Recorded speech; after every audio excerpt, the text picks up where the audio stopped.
The flashing lights weren't the scary part, it was the way my neighbors suddenly stopped talking when the patrol cars turned onto our street. Conversations froze. Doors opened quietly. Phones appeared in people's hands. And standing across the road with crossed arms and a satisfied smile was the HOA's self-appointed watchdog, watching the scene unfold like she'd just solved a crime. The problem, the so-called secret operation, she reported wasn't secret at all, and the truth was about to embarrass more than just one person. Earlier that afternoon, our driveway had been busy, tables set up, boxes unloaded, volunteers moving in and out carrying supplies. We had been preparing for a community outreach event organized with local officers and volunteers, food packets, safety pamphlets, and donation kits for families who needed support. Everything was coordinated with the city.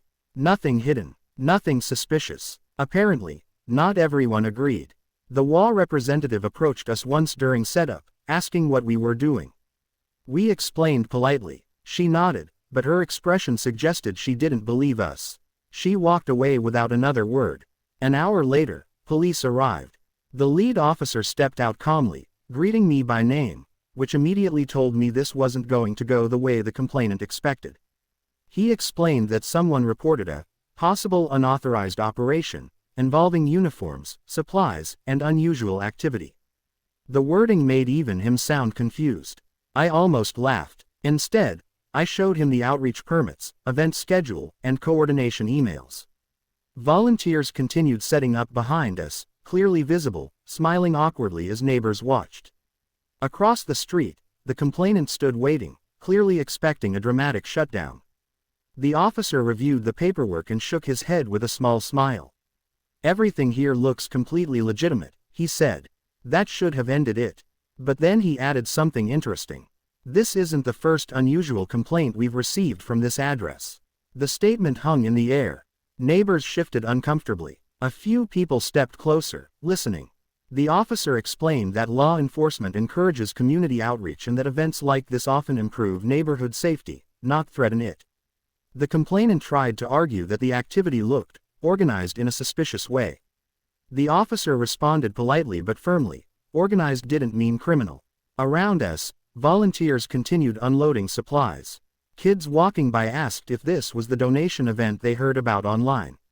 Parents nodded cautiously. Suddenly, the narrative shifted, from suspicion to realization. The officer turned back to me.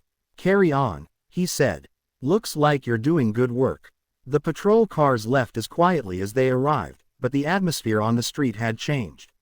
Whispers started immediately. Some neighbors looked embarrassed, others seemed curious, and the WA representative, she walked away quickly, clipboard held tight, avoiding eye contact.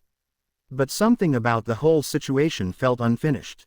Because people who expect chaos, and don't get it, rarely give up after one attempt. As the sun dipped lower and volunteers resumed setup, I had a strange feeling.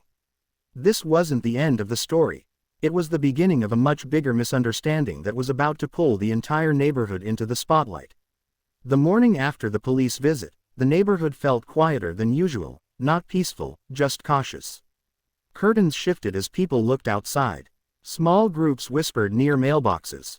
Everyone had seen the patrol cars, but not everyone understood why they were there.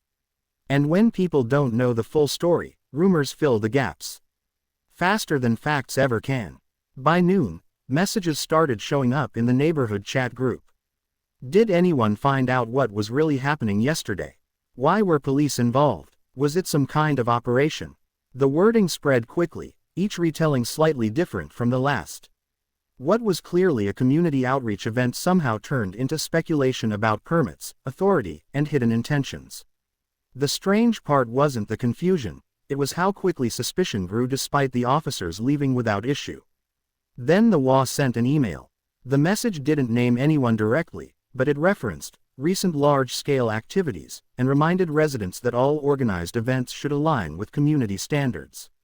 The tone felt neutral on the surface, but the timing made its purpose obvious. People started asking questions again. Was the outreach approved? Who organized it? Why were police involved at all? I realized quickly that if I didn't explain things clearly, the narrative would keep drifting. So that evening, I posted a simple message in the group. photos from the outreach, details about donations, and confirmation that local officers partnered with volunteers for community support. The response surprised me. Many neighbors thanked us. Some said they didn't realize what was happening and thought it looked suspicious only because no announcement was made beforehand. Others admitted they trusted the HOA's concern at first but now understood the context. But not everyone was convinced. A few comments suggested that large operations should still go through HOA approval regardless of purpose. The word operation kept appearing, like it refused to disappear from the story. Later that evening, Officer Martin stopped by briefly. He wanted to check how things were going after the complaint. I told him about the online rumors. He nodded knowingly. Happens a lot, he said. People see police and assume something serious. Even when it's positive. He suggested documenting everything moving forward, not because we did anything wrong, but because clear records help stop confusion.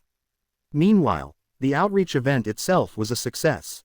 Families came by, supplies were distributed, and volunteers worked late into the evening. Yet I couldn't ignore the feeling that the real challenge wasn't logistics. It was perception. Across the street, the complainant watched from her porch again, silent, observant. And then another message appeared in the neighborhood group. This one claimed the event looked too coordinated to be casual charity. The phrase caught attention instantly. Suddenly, people weren't just discussing outreach, they were debating intent. That night, I lay awake thinking about how quickly a simple misunderstanding turned into a community-wide conversation. The police had already confirmed everything was legitimate, yet some people still doubted. And deep down, I had a feeling the next step wasn't going to happen online. It was going to happen face-to-face. Because the HOA had just scheduled an emergency community meeting. The notice for the emergency meeting went out fast, faster than any normal HOA announcement. The subject line read, "Community concerns regarding unapproved activities." That wording alone told me everything I needed to know. The outreach event wasn't being discussed as a success or even a misunderstanding. It was being framed as a problem. By evening, the community hall was packed. Residents filled every seat, whispering quietly while the HOA board shuffled papers at the front. The atmosphere felt tense, but also curious. Many people clearly wanted answers rather than drama. I sat near the middle beside a few volunteers from the outreach event, trying to stay calm. The HOA representative, who filed the complaint, spoke first. She described the event as a secretive, organized operation, involving supplies, uniforms, and police presence, claiming she acted out of concern for neighborhood safety. Her voice carried confidence, but I noticed several residents exchanging uncertain looks. Then she mentioned the police response. She implied officers arrived because the situation looked suspicious. That's when I stood up. I explained clearly what the event was, a community outreach initiative coordinated with local law enforcement to distribute resources and support families. I held up printed permits, emails, and photos showing volunteers and donation tables. Nothing hidden, nothing secret. The board listened quietly. Then the door opened. Officer Martin walked in. The room fell silent almost instantly. He wasn't there to take sides, just to confirm facts after being invited by a resident who wanted clarity. His presence changed the entire mood. He explained calmly that officers responded to a complaint but found no violations. In fact, the event was positive and fully legitimate. He even added that law enforcement encourages outreach programs because they strengthen community relationships. A murmur spread through the crowd. The HOA representative tried to argue that the event should still have been approved by the board first. Martin politely clarified that private associations cannot classify lawful community outreach as suspicious activity without evidence. That statement landed hard. Residents started asking questions, not about the outreach itself, but about why it had been labeled as a secret operation. One neighbor admitted she felt misled by how the situation was described. Another said he almost called the police too because rumors made it sound dangerous. The room's energy shifted dramatically. Instead of suspicion, frustration appeared, not toward me, but toward how quickly assumptions spread. The board called for a short break. When they returned, the president announced that no violations occurred and that the outreach event would not face any penalties. He encouraged better communication in the future to prevent misunderstandings. Relief spread through the room. But as people stood to leave, something felt unfinished. Because while the official issue was resolved, the embarrassment on the complainant's face told a different story. She wasn't convinced she was wrong, just overruled. Outside, neighbors gathered in small groups talking more openly than ever before. Some apologized for believing rumors. Others praised the outreach and asked when the next one would be. As I walked home, my phone buzzed with a notification. Another post had gone up in the neighborhood group, this time suggesting that the meeting didn't reveal the full story. I stopped walking, because that sentence meant one thing. The situation wasn't ending. It was evolving. The post spread faster than anything before it. Something still doesn't add up, it read. Why so many supplies? Why so many volunteers? Was it really just outreach? Within minutes, comments started piling up. Some residents pushed back, reminding everyone that the police already confirmed everything was legitimate. Others asked cautious questions, saying they simply wanted transparency. And a few quietly supported the idea that maybe there was more happening behind the scenes. It amazed me how quickly certainty turned back into doubt. The outreach event was over. Supplies had been distributed. Families thanked us. Yet the conversation wasn't about results anymore, it was about perception. Someone was keeping the story alive, carefully reshaping it each time facts settled the situation. That evening, I walked outside and noticed neighbors watching differently. Again, not hostile, just curious. The same expressions I saw the night police first arrived were returning. Then the WA sent another message. This time the language was softer, but the impact was clear. The board announced they would review community guidelines regarding large-scale activities to ensure future events aligned with neighborhood expectations. No accusations, no fines, just review. But the timing felt like pressure. A few volunteers called me, worried that future outreach efforts might face restrictions. One of them joked nervously, "Next time we'll probably need a permit for breathing." We laughed, but underneath the humor was real concern. Later that night, Officer Martin called again. He had seen the online discussions and wanted to make sure things weren't escalating. His tone was calm but direct. "Just remember," he said, "community rumors can turn into repeated calls if people feel uncertain. Keep everything documented." That advice stuck with me. The next morning, something unexpected happened. 2 new patrol officers stopped by, not responding to a complaint, just conducting routine community checks. They shook hands, asked how things were going, and thanked volunteers for the outreach. The interaction was friendly, visible, and perfectly normal. Yet within hours, another rumor appeared online suggesting police visits proved ongoing operations. I stared at my phone in disbelief. No matter what happened, someone twisted it to fit the same narrative. By afternoon, a small group of neighbors came over voluntarily. They weren't accusing or suspicious, they were tired of confusion. One said she felt the neighborhood was being divided over nothing. Another admitted she avoided commenting online because conversations turned toxic quickly. Together, we decided to do something simple. Host an open information session. No donations, no uniforms, no supplies. Just residents talking about what outreach actually means and why it matters. When I posted the announcement, support flooded in almost immediately. But then a new email arrived from the HOA. They wanted to discuss the plan before it moved forward. Standing there reading it, I realized the conflict had shifted again. This wasn't about one complaint anymore. It was about who controlled the narrative, and who got to define what community activity looked like. And judging by how things were unfolding, the next meeting wasn't going to be calm. Because this time, residents weren't just listening. They were preparing to speak. The second meeting felt nothing like the first.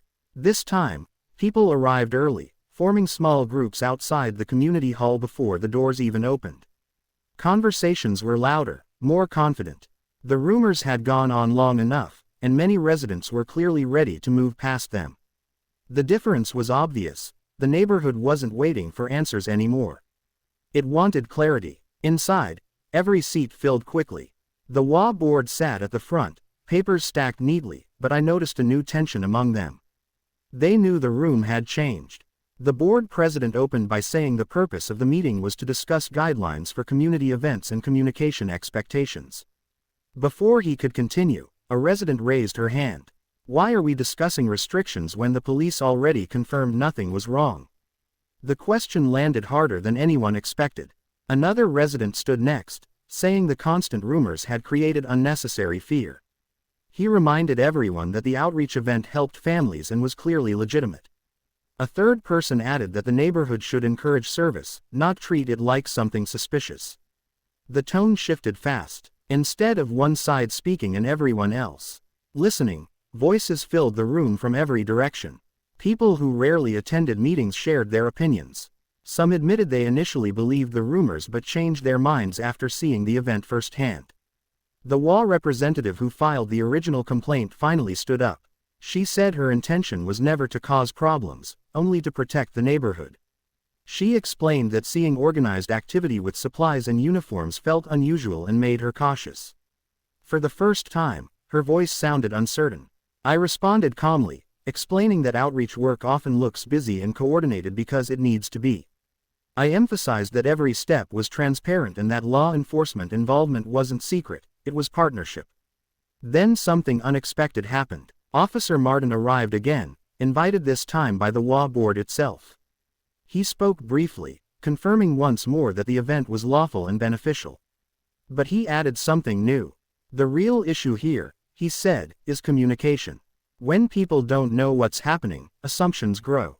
That sentence changed everything. The board paused, then proposed a solution instead of restrictions, a community event calendar where residents could share upcoming activities openly.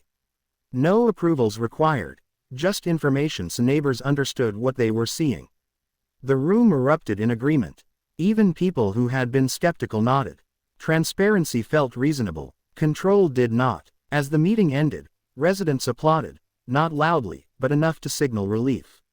The atmosphere outside afterward felt lighter than it had in weeks. Conversations turned friendly again. People asked about future outreach events instead of questioning them. But as I gathered my papers, I noticed the complainant standing alone near the door. She looked tired, almost embarrassed. I expected anger. Instead, she simply said, "I didn't expect it to go this far." Neither did I. Walking home, I felt like the conflict had finally peaked, but something told me there was still one more twist coming. Because online rumors don't disappear instantly, and pride doesn't fade overnight. And just as I reached my driveway, my phone buzzed with a new notification. Someone had posted footage from the outreach event, claiming it proved something entirely different. The video appeared online late at night, posted anonymously in the neighborhood group. It was short, less than a minute, and showed volunteers unloading boxes, people moving quickly, and officers standing nearby in conversation. Without context, it looked busy and intense. The caption read, "Decide for yourself what was really happening." By morning, comments exploded. Some residents recognized it immediately as footage from the outreach event and dismissed the implication. Others, especially those who hadn't attended, questioned the scale of what they were seeing. The same debate started all over again, not because facts changed, but because visuals without explanation left room for interpretation. I felt a familiar wave of frustration. We had just spent weeks clearing up misunderstandings, and now a single clip threatened to drag everyone backward. Messages flooded my phone asking if the video was real, if there were hidden activities, if police were supervising something official. I called Officer Martin. He sighed before even finishing my explanation. "Context matters," he said. "People see uniforms and assume authority. They don't see the full picture." He suggested responding calmly, not defensively, and showing complete footage to remove doubt. So I did. That afternoon, I posted longer clips showing families collecting supplies, volunteers smiling, kids helping pack bags, and officers handing out safety pamphlets. The tone changed almost immediately. Residents realized the anonymous clip had been intentionally cropped to look more dramatic than reality. But the bigger surprise came next. Several neighbors started questioning why someone would post the video without context in the first place. The WA board responded quickly this time, reminding residents that partial information could create unnecessary conflict. Their message encouraged people to verify facts before sharing content that might mislead others. The conversation slowly cooled. Then, unexpectedly, the person who posted the video came forward. It wasn't the complainant. It was another resident who admitted he shared it because he felt the outreach looked too organized and wanted opinions. He apologized when he realized the clip caused confusion. The apology softened the atmosphere. For the first time, the neighborhood started focusing less on blame and more on how easily misunderstandings spread. People discussed how social media amplified fear faster than real conversations ever could. Later that evening, a few volunteers stopped by my house. We talked about whether future outreach events were worth the hassle. One of them said something that stuck with me. If helping people causes debate, maybe that means we're doing something visible enough to matter. I laughed, but he was right. As the sun set, I noticed something different across the street. The original complainant sat quietly on her porch, watching kids ride bikes. No clipboard, no phone, just silence. It felt like the tension was finally fading. But as I checked my messages one last time before heading inside, I saw a new HOA announcement. They were planning a neighborhood appreciation day, inspired by the outreach event. I stared at the screen, surprised. After weeks of conflict, something positive was actually growing from the chaos. And for the first time, I wondered if the story was finally turning toward an ending no one expected. The announcement about the neighborhood appreciation day changed the mood almost overnight. What started as controversy suddenly became conversation about cooperation. Residents who spent weeks debating rumors were now discussing food tables, activity booths, and ways to involve local organizations. The irony wasn't lost on anyone. The same outreach event once called a secret operation had inspired a community-wide celebration. Planning meetings began quickly. This time, the HOA board worked differently. Instead of controlling every detail, they invited volunteers openly. A shared calendar was posted. Ideas were discussed transparently. People who never participated before suddenly offered to help. The atmosphere felt less like governance and more like teamwork. I volunteered too, partly because I believed in it, partly because I wanted to see how far things had really changed. During one planning session, the original complainant walked in quietly. Conversations paused for a second, not out of hostility, but uncertainty. She took a seat and simply said, "I'd like to help with setup." No one argued. In fact, someone handed her a clipboard, this time for organizing volunteers, not filing complaints. The moment felt symbolic. As plans moved forward, Officer Martin stopped by one meeting at the board's request. He suggested including a police community engagement booth, where residents could ask questions, learn about safety programs, and meet officers in a relaxed setting. The idea received immediate support. Weeks earlier, uniforms triggered suspicion. Now they were part of the solution. Still, not everything was perfect. A few residents remained cautious, worried old tensions might resurface. But something fundamental had shifted. People were talking directly instead of through rumor. Questions were asked openly. Assumptions lost power. The day of the event arrived with clear skies and a surprising amount of excitement. Tables lined the street. Music played softly. Volunteers moved confidently, laughing as they arranged supplies. Families arrived early. Kids ran between booths. Watching it all unfold, I couldn't help thinking back to that first police call. The confusion, the whispers, the tension. It felt like a different world. Officer Martin and a few local officers greeted residents casually, answering questions and chatting with kids. The same sight that once triggered suspicion now felt completely normal. Then something unexpected happened. The complainant approached me while people gathered around the outreach table. "I misunderstood what you were doing," she said quietly. "I thought I was protecting the neighborhood, but I see now I was just scared of something I didn't understand." Her honesty caught me off guard. I nodded. "We all learned something," I replied. And it was true. As the sun began setting, the event felt less like a celebration and more like closure. Neighbors who barely spoke before laughed together. Volunteers shared stories. The HOA board announced plans for future community projects, this time with open participation from the start. But even in that moment of calm, I realized there was still one final chapter left. Because resolutions aren't measured by one successful event. They're measured by what happens after the lights go off and normal life returns. And tomorrow would reveal whether the peace we felt tonight was real, or just temporary. The morning after the appreciation day felt almost too normal. No announcements, no rumors, No emergency emails filling inboxes. The street looked exactly the way it had before all the conflict began, calm, ordinary, quiet. But that quiet felt different now. It wasn't tension, it was watchfulness, like everyone was waiting to see if the change was real. I stepped outside early and noticed something I hadn't seen in weeks. Neighbors waved first, small gestures, but meaningful ones. People who once avoided eye contact now stopped to talk. The atmosphere felt lighter, yet I couldn't shake the feeling that this was the real test. Events and meetings were easy when everyone focused on solutions. The challenge was what happened when life returned to routine. Later that afternoon, another outreach delivery arrived, smaller this time, just a few volunteers dropping off leftover supplies for families who couldn't attend the event. No big setup, no uniforms, no crowd, and no complaints. That alone felt like progress. As we unloaded boxes quietly, the original complainant walked by with her dog.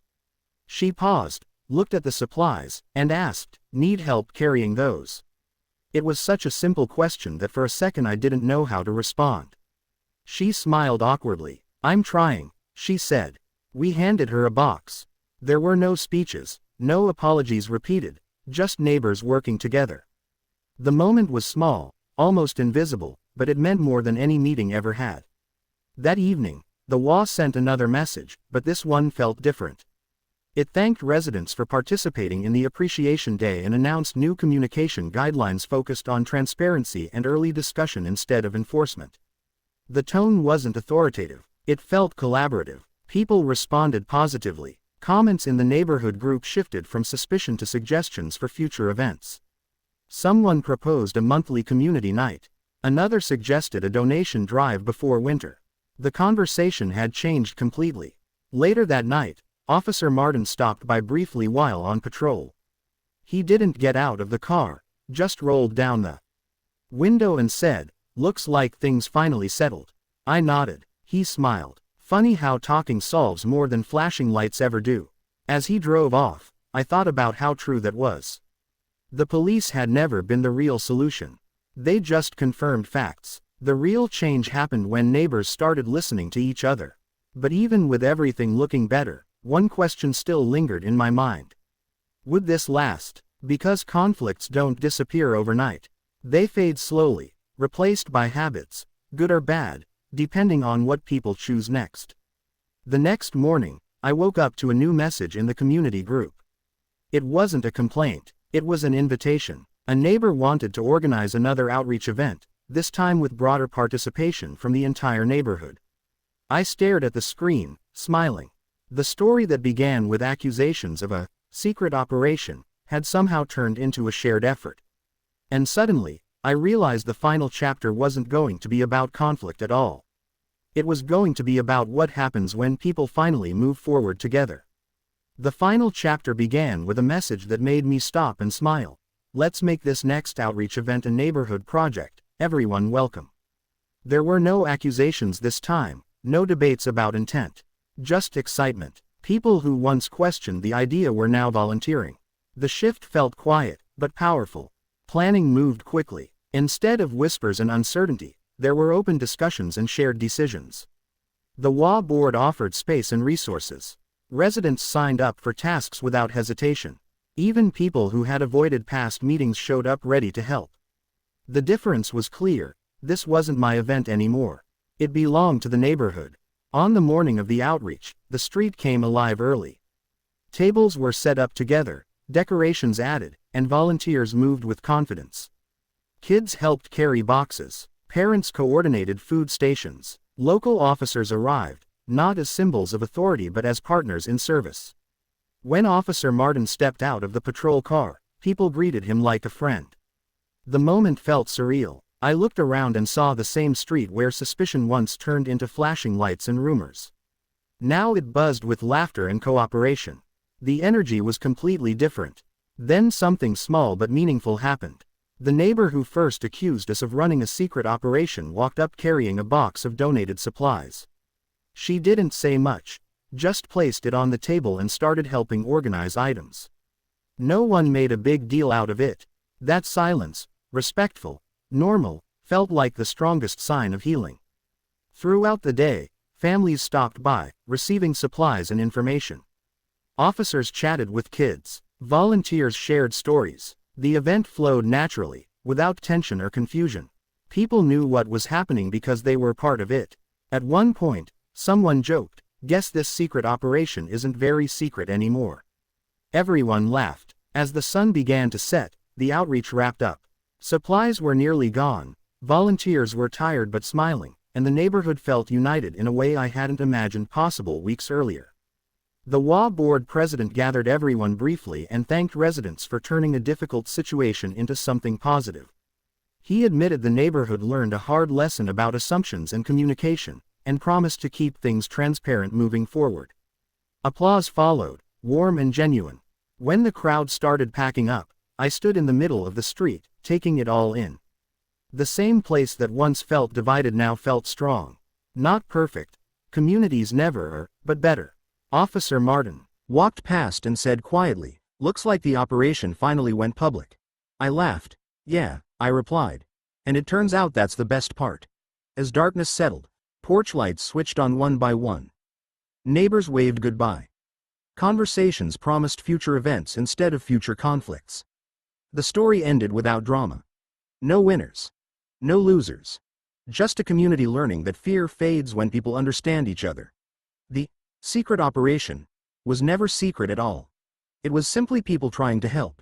And eventually, everyone realized they wanted to help too. Sometimes the strongest endings aren't loud. Sometimes the quiet moments where everyone finally stands on the same side. And for the first time in a long time, the neighborhood felt exactly like a community again. Welcome to Karen Universe, where we dive into every wild, quirky, and intriguing story out there. If you enjoyed the, don't forget to subscribe to Karen Universe, share with your friends and drop your thoughts in the comments.